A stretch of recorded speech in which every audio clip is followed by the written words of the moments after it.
दुनिया की बड़ी खबरें अब देखें journalist UP live news channel पर। आइए आपको दिखाते हैं इस वक्त की सबसे बड़ी खबरें। तो इसी तरह हमारे चैनल की खबरों को देखने के लिए चैनल को सब्सक्राइब करें और बेल आइकन को जरूर दबाएं। दिखाते हैं इस वक्त की बड़ी खबर। आरबीआई गवर्नर शक्तिदास द्वारा मौद्रिक नीति के लिए प्रेस वार्ता का आयोजन किया गया। इस मौके पर पत्रकारों ने गवर्नर शक्तिदास की प्रेस वार्ता में तमाम सवाल। Somebody has directed me to sit down, so I will. Oh, okay. ये क्या है?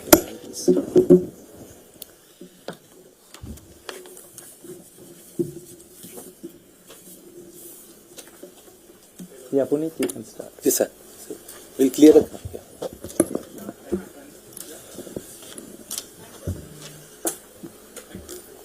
Okay.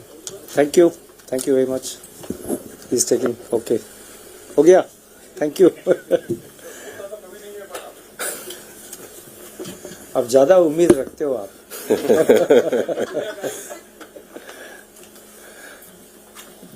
It's all about managing expectations. So. Okay. Thank you, sir. Hello and good afternoon. Welcome to this post-monetary policy press conference. Friends, we have with us Governor Reserve Bank of India, Shri Shaktikanta Das, Deputy Governor Dr. M.D. Patra, Shri M. Rajeshwar Rao, Shri T. Ravi Shankar, and Shri Swaminathan J. We also have with us Dr. O.P. Mal, Executive Director, and Executive Director Dr. Rajiv Ranjan, and other colleagues from Reserve Bank. Sir, to begin with, I would request you to make your opening remarks. After that, we'll have the Q&A, please. I would like to, in the beginning, make five observations.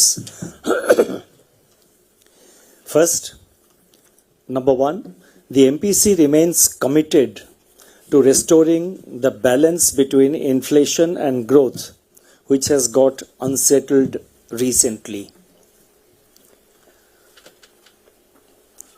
Two, the Reserve Bank will use its various policy instruments to create the conditions for restoring the inflation growth balance.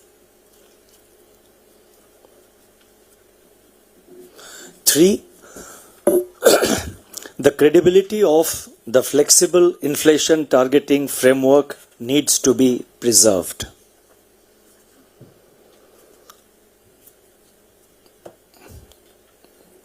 Four, inflation has to be brought down in the interest of sustainable growth.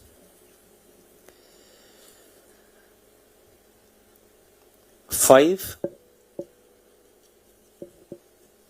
prudence, practicality and timing, I repeat, prudence, practicality and timing will continue to be the guiding principles for the Reserve Bank's future actions. It is all about dissection of the inflation growth conditions and acting accordingly. Timing of actions is the key. Thank you. Thank you, sir. Before we begin, I'll request the media friends present here to wait for their turn. You may see my colleagues on the aisle. They have the mics with them, so they'll give you the mics, and please speak in the mic because otherwise you'll not be audible to outsiders. And in the interest of time, as I always say, please restrict to one question per person, and if time permits, we can consider the other one. Sir, there are 24 participants from media today, and with your kind permission, I'll start calling out their names. So I'll start with Mr. Yogesh from Doordarshan. Good afternoon, sir. Thank you for the opportunity. Sir, despite the reduction in the GDP forecast, the rates are basically maintained. The status quo is maintained, but the CRR was reduced by 50 basis points. What is the thinking behind that? Thank you. I think I have explained it elaborately in the which I presented earlier today morning, and As regards growth, the second half of this year looks better than the first half. The first quarter of this year, there were issues of, that coincided with the election season, countrywide election. Probably that affected, in particularly government expenditure. Second quarter, the reasons for the slowdown we have explained. Monsoon, continuing monsoon rainfall also affected activities, particularly in mining, in electricity demand. Manufacturing also was slow. So I have explained why we expect the second half to be better this year, better than the first half. And on inflation, I have also given a path, we have also given a roadmap. So we need more credible evidence that things are happening the way we are expecting. That the direction of developments, the direction of evolving conditions, the outlook is playing out in line with our expectations. And then, as I have just now mentioned, it's a question of timing. You have to appropriately time your actions. When there is a time for a particular action, be it rate cut, be it liquidity action, be it whatever is the action, they have to be well timed. They have to be timed in a manner keeping the outlook in mind, and also action has to be taken when it is really going to be most effective and impactful. Thank you, sir. Next, we'll have Mr. Manojit Saha from Business Standard. Thank you, sir. Let me ask something which is there in everybody's mind. Have you heard anything from the government so far, whether you are continuing this term, at least informally, before the policy meeting started? I will have one more question today. Yes. Is that your only question? No, I will have one more. No. Let's stick to monetary policy. Please ask your question on monetary policy. Otherwise, you will miss your chance on asking a question on the monetary policy. So you choose which one you want to ask. Okay, it's your choice. Okay. I am willing to answer the first question also, but it's your choice. Okay, please answer the first question then. Okay, I am not giving you any headline, and I think it's better we stick to monetary policy. Thank you. Thank you. Thank you, but sir. You can ask your main question, please. The question I wanted to ask also is, how did you get the growth estimate so wrong for the Q2? You projected 7% even in October. It came out at 5.4%. So what exactly went wrong in the projection? I would request Deputy Governor Michael Patra to take that question. There is a lot of commentary on that already in the press. If you look at the demand side, the main problem is investment. On the supply side, the main problem is manufacturing, and the two are intertwined. In the manufacturing, the biggest issue is the slump in the sales growth, and that is reflecting inflation hitting the urban consumer. So when sales growth is down, companies do not want to invest in new assets because they see demand as moderate, and it can be met from existing capacity. Since they don't want to engage in new capacity creation, investment is down. So the underlying slowdown in growth is because of inflation. Thank you, sir. I'll now request Mr. Ankur Mishra from ET Now. Good afternoon, Governor. I want to understand the inflation scenario which you have explained. You are also maintaining that in Q4 the situation might be slightly better, while in Q3 the upper side risk remains. Last time you had mentioned about the horse bringing back to stable. What is the scenario now? Is it the scenario that a controlled trot may continue, or you see that you need tighter reins to control the horse? The horse has made a very valiant effort to bolt. Our effort is to keep it in tight leash. Thank you, sir. May I now ask Mr. Vishwanath Nair from NDTV Profit? Good afternoon, Governor. The first question is, you mentioned that if growth continues to linger lower, then you may need policy support. You are admitting that Q2 was looking weaker, even though the rest of the financial year may look better. Your cut on the growth projections is sharper than your hike on inflation projections. I still want to understand why then the status quo, because it's clear that you have a growth bias in your commentary.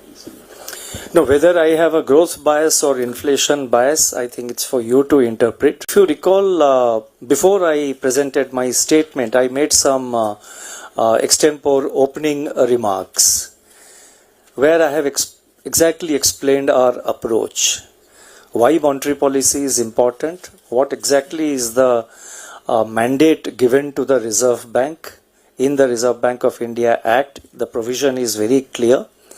And our effort is always to follow the legal provision, the mandate given to us, both with regard to inflation and growth. Our effort is to follow it in letter and spirit. There is no, in the life of a central bank, there is no scope, there is no room for knee-jerk reaction. We need more credible evidence. We need more evidence with regard to how the outlook is likely to be, and based on that assessment, the effort is always to take action in time. Whatever action, I am not talking about rate cut or again, but whatever action we take, it has to be well timed, and it depends on the outlook. No room for knee-jerk reaction, because you take a certain knee-jerk reaction which you may have to reverse. So you should not, one should not regret, but let me tell you very clearly that our effort has always been to remain in line with the curve, never fall behind the curve, and I think we are maintaining that trend. Thank you sir. अब मैं जी business से श्री ब्रजेश कुमार से आग्रह करूंगा. Sir, जैसा कि हर बार यही होता है कि इन्फ्लेशन को लेकर जो चिंता होती है कि फूड इन्फ्लेशन एक बड़ा कंपोनेंट होता है जो चीजों को डिस्टर्ब करता है आपकी टारगेटिंग को. एक डिबेट ये भी थी इकोनॉमिक सर्वे में कि क्या फूड इन्फ्लेशन का कंपोनेंट हटाकर फिर टारगेटिंग को देखा जाए. तो इस पर सवाल ये है कि क्या सप्लाई साइड को दुरुस्त करने के लिए सरकार से आपकी किस तरह की कम्युनिकेशन हाल फिलहाल में हुई है कि ये चीज ठीक हो, और जो इकोनॉमिक सर्वे का एक व्यू था कि फूड इन्फ्लेशन को हटाकर टारगेटिंग की जाए, उसको लेकर कोई बात? इसी सरकार के साथ हमारा क्या डिस्कशंस होता है मैं आपके साथ शेयर नहीं करना चाहता हूं, लेकिन आपको ये कहना चाहता हूं रेगुलरली हम सरकार के साथ डिस्कशन में रहते हैं इन्फ्लेशन को लेकर, और सप्लाई साइड मेजर्स के बारे में काफ़ी इंटरनल डिस्कशन रहता है, तो उसके बारे में मैं बाहर कुछ बोलना नहीं चाहता हूं. और जहां तक आपने इन्फ्लेशन टारगेटिंग फ्रेमवर्क और फूड इन्फ्लेशन की बात आपने वो सवाल उठाई, मैं आपका ध्यान आकर्षित करना चाहता हूं कि शायद अगस्त पॉलिसी में मैंने विस्तृत रूप में एक्सप्लेन किया था कि हेडलाइन क्यों टारगेट होना चाहिए और फूड इन्फ्लेशन को हम लोग क्यों इग्नोर ना करना चाहिए. Reserve bank of India act में जो प्रोविजन है उसके अनुसार हेडलाइन इन्फ्लेशन हमारा टारगेट है. हम अपने मर्जी से कभी कोर इन्फ्लेशन को टारगेट नहीं बना सकते हैं, कभी फूड इन्फ्लेशन को टारगेट नहीं बना सकते, कभी फ्यूल इन्फ्लेशन को टारगेट नहीं बना सकते. वो जो है वो लॉ में, reserve bank of India act में लिखित रूप में है, उसको हम फॉलो करना चाहिए. और हमारे पास वो मतलब ये डिस्क्रिशन नहीं है कि हम अपने मर्जी से कभी इसके ऊपर कभी उसके ऊपर ध्यान दें. जो लॉ है उसको हम फॉलो करते हैं. Thank you. धन्यवाद sir. Next will be miss Latha from CNBC. Thank you, Bunny. Sir, you couple of times you have said that the growth inflation balance has gotten skewed and you have to restore the balance. Does it mean you were skewed in favor of growth and you're going back to inflation, or was the balance skewed in favor of inflation and now it will become pro growth? How do we understand this skew question? And just a word on CRR, is that is only going to take care of the liquidity that has already gone away from the system. Q4 we are still staring at cash withdrawals, possible dollar inflows and RBI dollar sales. So Do you still have OMOs or any such thing on the table? You see, whatever action we have on the table, I will not be able to spell out. It will depend on how the situation evolves. We expect in the next few months, we expect tight liquidity for reasons which I have explained. One is that we expect the tax-related outflows from the system, both direct tax in the middle of December and thereafter the GST.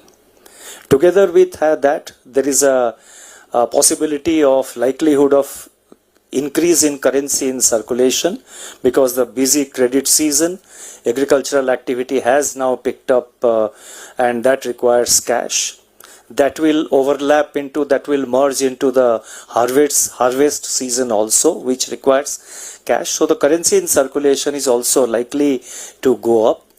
And then there have been a significant amount of capital outflows in the months of October and November. That is, outflow of forex has happened because of FPIs exiting. So therefore, with regard to your point about dollar inflows, that is something which is difficult to quantify at the moment. Our assessment is that liquidity conditions will remain tight. And let us also let's also bear in mind the fact that the CRR increase was done sometime, I think if I remember correctly, in April 2020, in April 2022. I think in that policy we did it. It was a temporary measure. It has served its purpose. It was time to normalize it. And with regard to growth inflation balance, I didn't say skewed, I just said unsettled. And I think in the statement I have used a different word. So basically what we mean is that last time we had said that growth inflation balance is well poised. Well poised means the growth looked good for that quarter as well as for the whole year. Inflation outlook also, we were aware that September and October inflation prints will be higher. But as you know, September and October, because of factors, weather factor and other factors, food inflation went up very steeply. September numbers were broadly a little higher than what we had estimated. October also we had expected it to be high, but the actual number came a little higher than what we had estimated. So therefore inflation, was more than what we had expected, little more. And growth also has moderated. The numbers are, we have we have given the numbers. So the well-poised character of the dynamics between growth and inflation, that has got somewhat unsettled. Our effort is now to restore that balance, which basically means that we want inflation to be brought down closer to the target. We want growth also to pick up, and I think our estimates, our assessment also shows that growth is is picking up. So we have to be very watchful. We have to maintain that that balance between growth and inflation, and that's it. Thank you. Thank you, sir. Next we'll have Mr. Mayur Shetty from the Times of India. Thank you, sir. My original question was on this GDP coming as a surprise, but Manoj has already asked that. My other question is on, during your term, there have been a couple of crises, and RBI has coordinated with the government at that time, and that has worked very well, the coordination. So now that uncertainty is constant, do you think there is scope for continuing this coordination, given that, like you said, the inflation mandate is enshrined, and there is an expectation from the government that there should be a focus on growth, and also you all do not give any forward guidance on your actions. So, do you think any forward guidance on your actions, like so? Do you think there's more scope for coordination? No, I think coordination has been there. Coordination is there, and coordination will continue to be there. So that is a constant process, and it continues. And whenever we have any thoughts or any concerns, we always share it with the government. That engagement and coordination continues. In fact, in one of my recent speeches in an international seminar which we organized in Mumbai, with the participation of, I think, the central bank governors from the south, I had highlighted the importance of fiscal monetary coordination. So that is very important. It has proved its mettle, it has proved its strength during the stressful times of COVID and thereafter when the Ukraine war started and inflation suddenly spiked. So coordination continues. Thank you, sir. Next we'll have Ms. Swati from Reuters. Thank you, sir. So we've seen growth numbers come down sharply. The 5.4% was a shocker. You also revised down your growth estimates for the next 2 quarters, whereas inflation is high. Is it fair to say that India is now in a stagflationary phase? And also looking at these growth numbers, is the trend growth for India coming down from the 7.5-8% levels closer to 6.5? Is the trend growth for India much lower than what we have been talking about? I will pass on this question to Deputy Governor Michael Patra, but I would also suggest that, there have been so many other announcements, some very important announcements in the, in the part B of as part of our additional measures. So I think maybe some questions on that would be useful, for the wider audience which is watching this, this press conference. So I explained why there is a slowdown in GDP growth in the second quarter due to a special set of factors. Now, it's not, I think, appropriate to make a judgment on the trend rate on one data point. So what was expressed as 8% was not a trend. It was just the average from 21 to 24. And all over the world, for every country, the projections that are being made for 25 and 26 are implicitly correcting cyclically for the rebound from the pandemic for all countries in the world. So even when we made our initial projections, they were not at 8%, they were 7.2. And also in the monetary policy report, we gave a projection for 26, which was the same cyclical correction. After this correction is over, it will revert back to a trend, and we are yet to see the data points of that trend. What the governor has been saying is that the average between 21 to 24 was 8%. Now, if you see the second half of the year's projections, there is a reversion back towards an upper rate of growth, 6.9, 7.3, and that continues into 26. So we are hopeful that we will reach that level again. Thank you, sirs. Next we'll have Ms. Hamsini Kartak from Money Control. Hi. What exactly was the rationale for reducing CRR? The question here is in the context of, in absolute terms, we don't have a liquidity deficit as such. And if I were to look at it from a banking perspective, I would think that a CRR cut would allow banks to ensure that they don't have to compromise much on margin versus a repo rate cut at this point in time, given that profitability of banks has also sort of been under the weather for the last 3-4 quarters. Was that also a thought process that you had in your mind when you initiated the CRR cut? And as such, the bank lending is also anemic. So do you believe that this will spur up or free up some more money for them to lend, increase the lending? You see, the CRR cut I have just explained a little while ago, we have normalized it. And it was time to normalize. It was a temporary measure, so we have normalized it.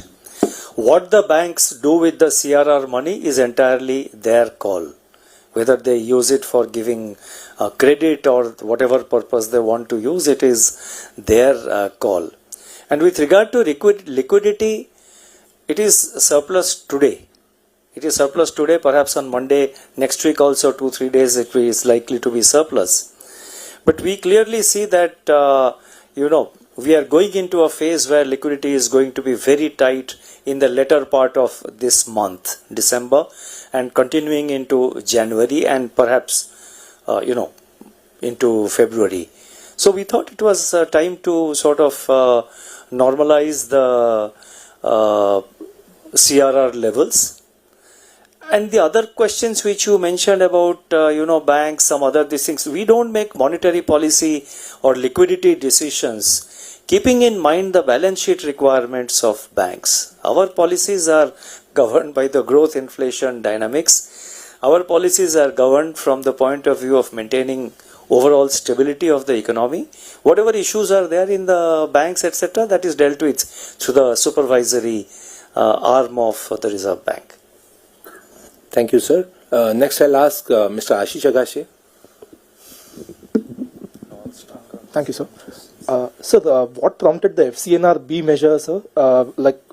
Last time we saw upwards of $30 billion coming in after some relaxations. This time, is there some bit of idea of how much incremental money would flow in? What are your expectations? These measures are intended to enhance the capital flows, and that has been clearly articulated in the circular.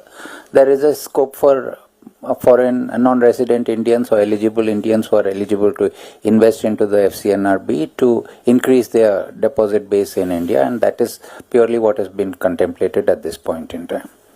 And it's a temporary measure, which is there till 31st March. Thank you sir. अब मैं ET Now स्वदेश के श्री अनुराग शाह को आमंत्रित करूंगा. धन्यवाद Puneet sir, सवाल पूछने का मौका देने. सर, इन दिनों चर्चा में है कि जो बैंकों के द्वारा इंश्योरेंस का कारोबार किया जा रहा है उसको लेकर वित्त मंत्री ने भी हिदायत दी है, और हमने देखा है कि कुछ प्राइवेट बैंक, सरकारी बैंक जो है इंश्योरेंस कंपनियों में हिस्सा खरीद रहे हैं. तो वहां पर कुछ मामलों में RBI मंजूरी देता है, कुछ में नहीं देता है, और कई सारी जो इंश्योरेंस कंपनियां वहां पे बैंकों का 50% तक भी हिस्सा है. तो क्या RBI केस बाय केसेस पे ही वो हिस्सा मंजूर करता है या फिर कुछ नियमों में बदलाव किया है? और दूसरी तरफ जहां पर देश में इंश्योरेंस का पेनिट्रेशन बढ़ाना है और बैंकों की बड़ी भूमिका है इंश्योरेंस के पेनिट्रेशन में, लेकिन कोई कंपनी जो काफी बड़ी है जिसको कोई बैंक नहीं खरीद सकता, वहां पर रिजर्व बैंक की तरफ से केवल टेम्परेरी मंजूरी दी जाती है बैंक में हिस्सा खरीदने पे. तो क्या उन नियमों में कुछ अभी बदलाव किया है? और सर, अभी जो आपने अपने स्टेटमेंट में बताया कि अब पॉडकास्ट शुरू करने वाले हैं, कम्युनिकेशन का भी नई स्ट्रेटजी होगी, तो उसका क्या मकसद है, किस ऑडियंस को टारगेट कर रहे हैं? आपने बहुत सारे क्वेश्चंस पूछ लिए. मैं फर्स्ट नहीं सर, वो पॉडकास्ट वाली नई इंटरेस्टिंग चीज नहीं, बस वही तो मैं कह रहा था. बाकी चीजों के बारे में भी सवाल पूछना जरूरी है. आप डिप्टी गवर्नर राजेश्वर राव जी इसके बारे में रिप्लाई देंगे. आपने जो आपने इंश्योरेंस के बारे में पूछा था, फॉर्म्स ऑफ बिजनेस के बारे में हमने एक ड्राफ्ट सर्कुलर पुट आउट किया है, जिसमें what is the percentage of holding, what type of business जहां पे बैंक्स इन्वेस्ट कर सकते हैं उसके बारे में लिखा है. तो उसके आधार पर future actions will be taken or regulatory actions will be taken on that basis. So we are waiting for feedback on the forms of business circular, and that will guide us in the way we look at investments into subsidiaries or associate companies of banks. आपने भी हिदायत दी, जिस तरह से वित्त मंत्री ने बैंकों को हिदायत दी है, तो आपने भी जो मिस सेलिंग हो रही है प्लेटफॉर्म पे उसको लेकर कुछ नहीं, इसके बारे में हमारा ऑलरेडी एग्जिस्टिंग इंस्ट्रक्शंस है. There are clear instructions. जो हमारा बैंकों के लिए जो डायरेक्शंस या इंस्ट्रक्शंस कुछ भी कहिए वो ऑलरेडी एग्जिस्टिंग है, उसमें कुछ नए करने की जरूरत नहीं है. लेकिन हमारा सुपरविजन के द्वारा हम ये चेक करते हैं जहां पे जो अपना RBI इंस्ट्रक्शन से डिविएशन होता है उसमें हम कार्रवाई करते हैं. देखिए, पॉडकास्ट एक न्यू इंस्ट्रूमेंट है. It's become very popular now, and I think viewership specially जो है यंगस्टर्स में बहुत वाइड है. तो इसीलिए RBI we want to remain in times requirement of the times. कहीं इसमें we in this matter also we should be ahead of the curve. So it's basically a communication tool to communicate with wider cross section of the people. There is sometimes it may be necessary not to give a detailed interview. Sometimes it may be necessary not to do a press conference. You want to talk on a particular issue. Some new measure has been announced that needs to be explained to the people. Podcast will help in those kind of things. धन्यवाद sir. Next will have mister Anup Roy from Bloomberg. Sir, you said that the growth slowdown is probably over. Next half's growth will be better. But at the same time, you are saying that inflation pressure will be there, probably more than what we have witnessed. Are you indicating that February rate cut is also very risky? I have not indicated anything about the future cycle of interest rates. Thank you, sir. Next, I'll request Mr. Sachin Kumar from Financial Express. So the growth in unsecured loans, it has come down significantly in the past few months. So, but now there is one pocket of gold loan where the growth is very strong. So, do you think is it a cause of concern, and it may also warrant the same kind of measures to curb that growth? I would request Deputy Governor Swaminathan to take that question. See, the growth in unsecured loans at that point in time when we took some additional macroprudential measures last year was essentially to curb the exuberance that we saw in that particular segment, so that any possible stress or a risk build-up is avoided. So that was the intention with which we took that step. Otherwise, in terms of what should be the product mix as to how the banks should drive their business is purely a business call, and gold being a collateralized loan, the banks and NBFCs have shown a preference to grow. What is more important for us is to ensure that there is fairness in their conduct towards the customers, and then the appropriate norms relating to LTV, income to repayment obligations, etc. are being adhered to in a fair and transparent manner. So our instructions are more aimed towards ensuring orderly conduct of this business. Growth or product mix is something which is essentially left to the bank's wisdom to pursue. Qualify as an exuberance according to you? There are no golden numbers to determine as to which is less or which is more, and also you'll have to see the percentages in reference to the base. When we talk about almost 175 lakh crore of bank credit, what is the proportion that the gold loan of a lakh plus crore constitutes? So percentages at times can look different, but what is more important is whether the portfolio is being built in a responsible manner, in a prudent manner. So that is what we would keep watching. But in any case, we remain watchful of the incoming data, and if some prudence demands that we should initiate some action, we will take it at the appropriate time.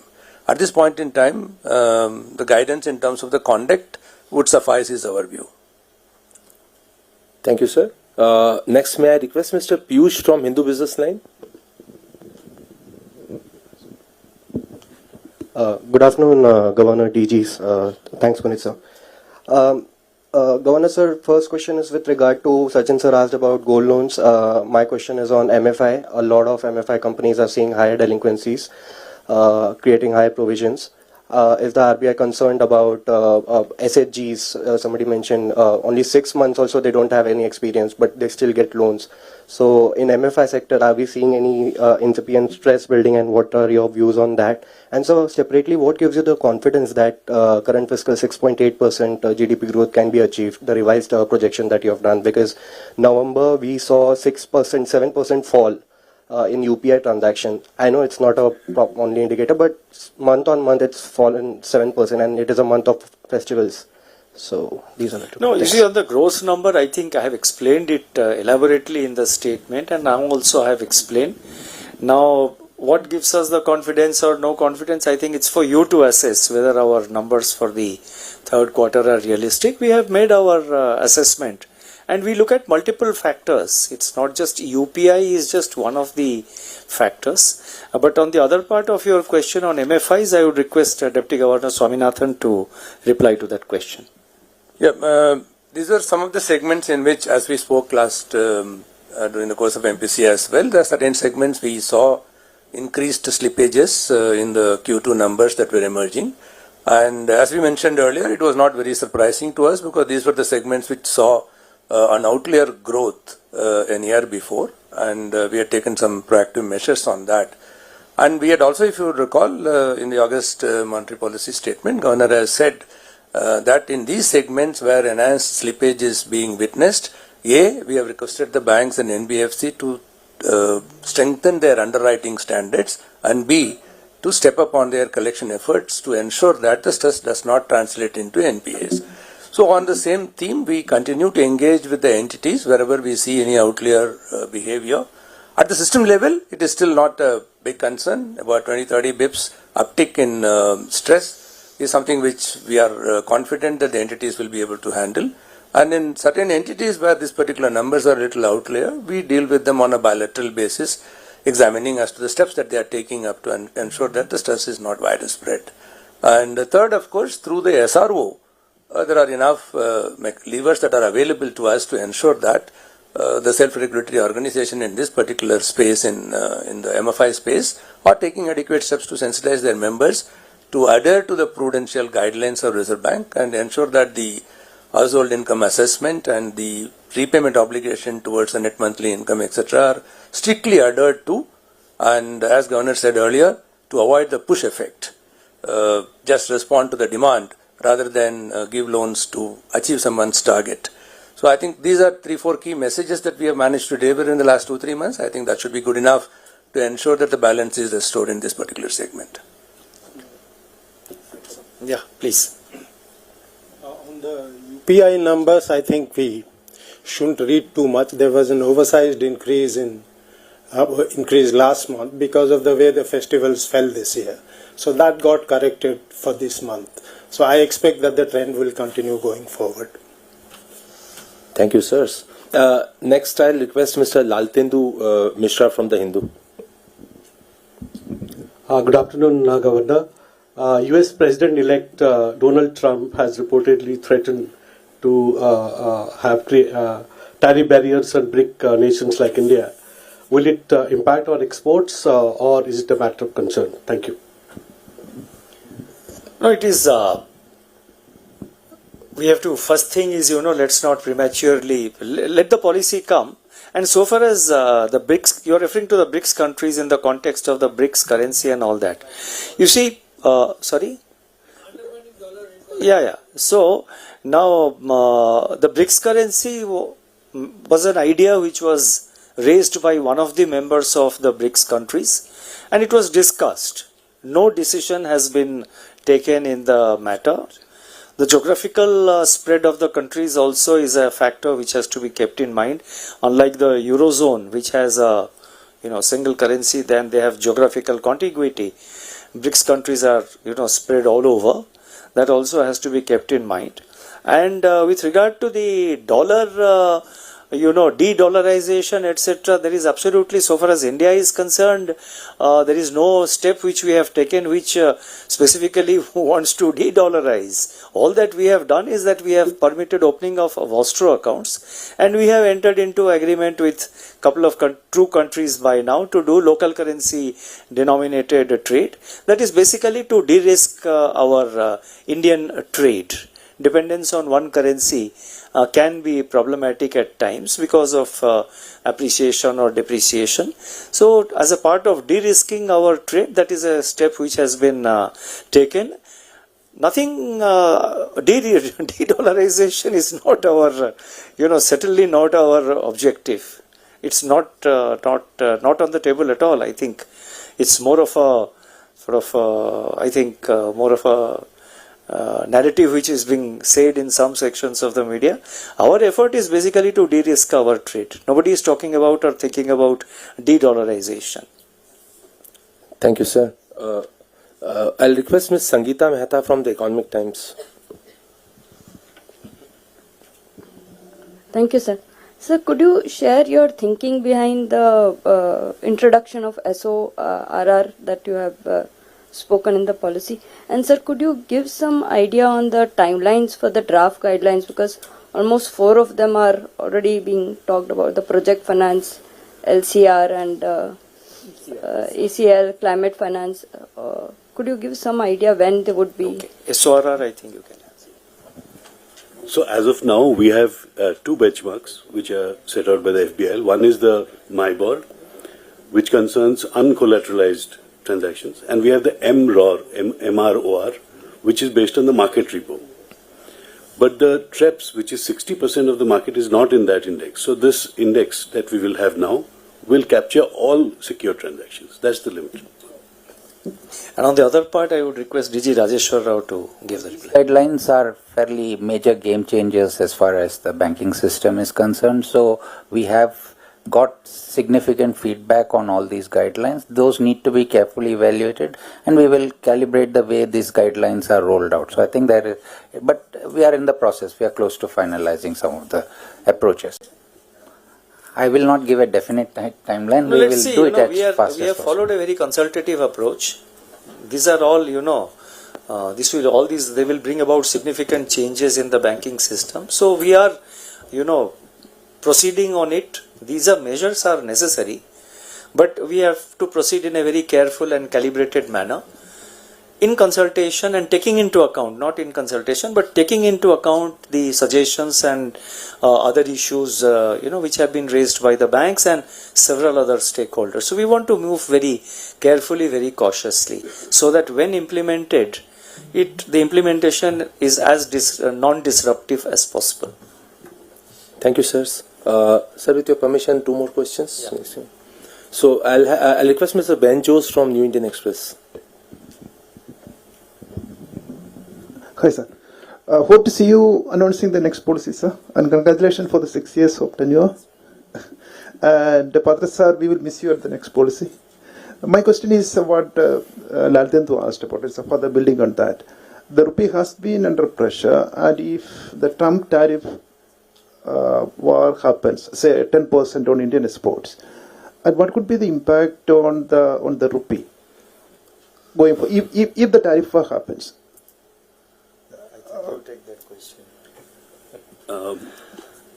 The tariff hypothetically, if it happens, will not be an isolated event. There will be other events around it. Like, for instance, they say that perhaps China may react by devaluing currency, or there might be retaliatory tariffs. So at this point, it is very difficult to say what will be a unilateral move and a unilateral effect.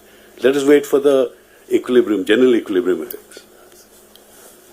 Thank you, sir. And lastly, I'll request Mr. Siddharth Upasni. Thank you, sir. Afternoon, Governor. A couple of months ago, there was a paper co-authored by you, Dr. Patra, saying that the rate hikes since May 2022 have negatively contributed to growth by around 160 basis points. So has too much growth been sacrificed to reduce inflation? And are those rate hikes and the retention of the repo rate at 6.5%, is it expected to continue impacting growth going forward? And second, on FCNRB, is the FCNRB limit increased to reduce the pressure on RBI's forex interventions, because the monetary policy and forex management policy has been at sort of odds. The interventions have drained out a lot of rupee liquidity. So is that also been a consideration? Thank you. I think since the paper was authored by Dr. Michael Patra, he should. I think he can reply. So I'm happy that you've read the paper, but I do hope you've read it carefully. What it says is that the cumulative rate increase of 250 basis points reduced inflation through aggregate demand by 160 basis points. But inflation fell from 7.8% in April to 3.8% recently in August. So of the 320 basis points, only 160 is due to monetary policy. Okay.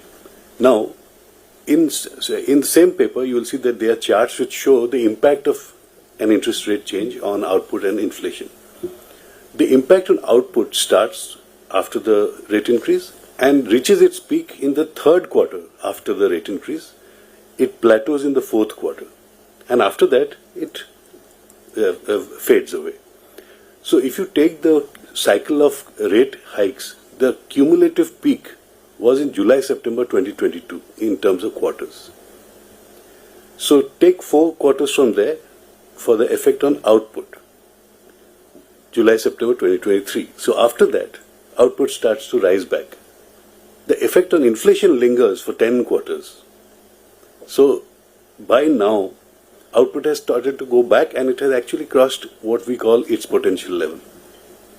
So to ascribe the growth slowdown of the second quarter to that is, I think, stretching the case too far. Sir, one last question. So, Ms. Gopika, you would like to ask, right?